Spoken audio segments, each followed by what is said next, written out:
Netcasts you love. From people you trust. This is Twit. So you had an executive laptop. This is more of a home laptop, probably mostly for a gamer, from Lenovo. Lenovo's known for enterprise laptops. Their ThinkPad line, which they bought from IBM, still the king of the business notebook, right? Right. And we love ThinkPads. This is not a ThinkPad. This is the Y50 Touch.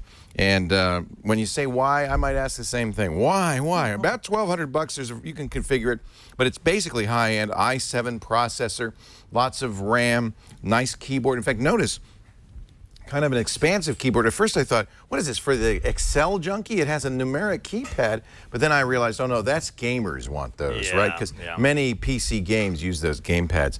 It's got a NVIDIA GeForce GTX 630 in here, fairly high-end video card. It's big, it's heavy, 15.6-inch screen. Now the touch version has 1080p.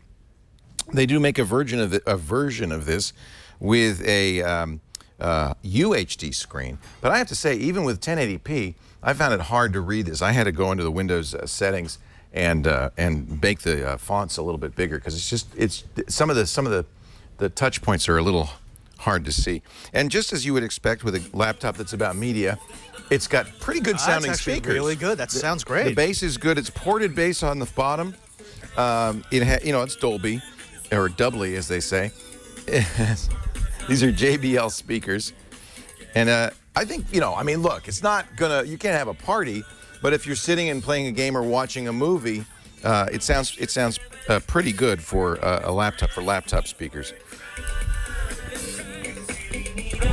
There's got to be a way to stop. That's the modern UI. There we go. There's got to be a way to stop that. It is Windows 8.1, and it has some Lenovo. Has some Lenovo stuff on it, as you'll see, including, I'm sad to say, McAfee built in, and McAfee has been popping up. In fact, it says, you only have one more day. Come on, you want to update your subscription? Just today it started popping up and saying that. But of course, you can uninstall anything extra on here. It's just a shame that the companies still feel like they have to lard this stuff up with trialware. Yeah. Who is this built for? Well, I'm thinking it's a home user. It's what we call a desktop replacement. There's a couple of cons, though, on this, because, for instance, something this size and this weight, and it's fairly heavy, I think ought to have an optical disc. Yes. You don't have a Blu-ray player. This is a screen meant for Blu-rays, and it really is a beautiful screen, but no optical disc on this. It does have 2 USB 3 ports, 1 USB 2 port, has HDMI. One thing I do like, and maybe this is for LAN parties, it has Ethernet. It's rare that you can get an physical Ethernet jack on a laptop these days. So it's kind of an interesting mix. Battery life, not great. Lenovo rates it at 4 hours. I was getting 3.45, 3.5. No. Yeah, very low, especially for something that's heavy enough that you could, you could put a huge battery in it.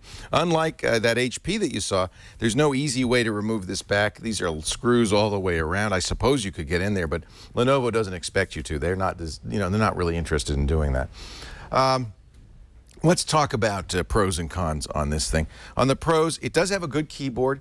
On the cons, it doesn't have the typical ThinkPad track touch thing. It's got a trackpad, and not a very good trackpad. Notice not only is it off center a little bit, that's thanks to the numeric keypad, but it has a left and right side. I shouldn't have eaten those pop-pops. Yeah, that's a horrible design, especially since the I clicked the wrong side each time. It's so Lenovo specific. Yeah. They love that. This is the anti-ThinkPad. This is Lenovo saying, wait a minute, we can do design, see the red trims, the red touches. We can make something sounds good. This is for a home user.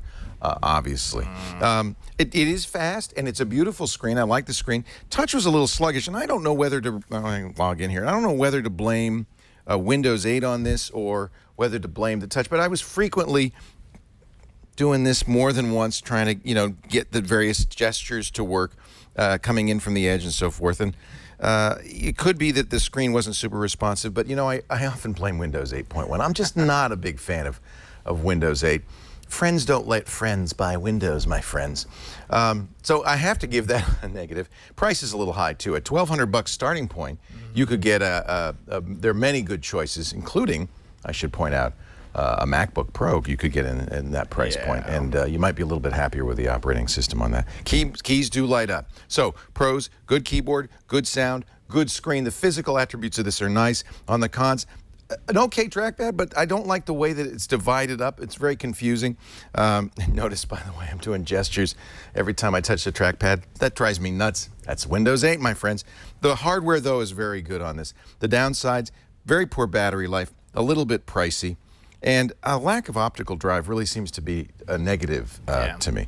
On the other hand, I can't say this is a do not buy. It's a strong contender in a fairly crowded market. You gotta like this nice metallic touch.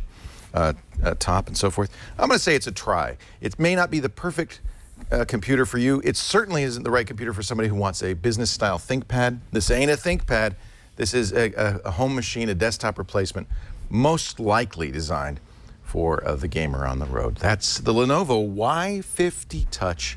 I don't like to do try, but I'm going to give this one a try.